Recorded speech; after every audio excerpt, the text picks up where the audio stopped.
nasaktan ang pamilya ni Bingo nung nalaman nila ang kanyang kondisyon at kung bakit niya itinago ang kanyang sakit.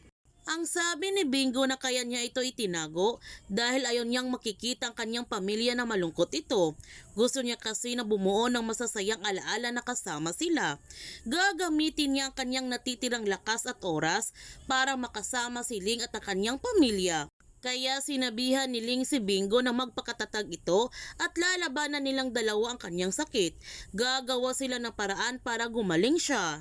Habang sina Wilson tuwing linggo naman nila bibisitahin si Bettina sa kulungan para iparamdam sa kanya na mahal nila ito ng gusto. Makikita mo naman sa pagmumukha ni Bettina na pinagsisihan na niya ng lubusan ang kanyang mga kasalanan.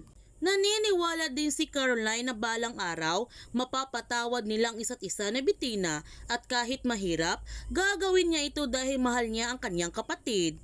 Gayunpaman, dumating na nga ang araw sa pag-iisang dibdib ni na Caroline at Bingo. Sobrang masaya ang lahat dahil masasaksihan nila ang pag-iisang dibdib ng dalawang taong nagmamahala ng gusto.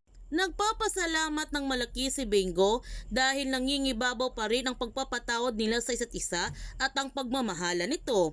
Sobrang masaya siya dahil magkakasundo na ang lahat. Samantala, doon naman nag-honeymoon sina Bingo at Ling sa Batanes.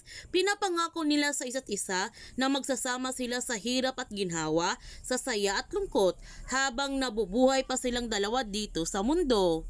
Dito na nga nagtatapos ang Can't Buy Me Love. Kung bago ka pa channel ko, don't forget to like, subscribe, and click notification bell para palagi kang updated sa mga videos in-upload ko. Thank you for watching and God bless to everyone!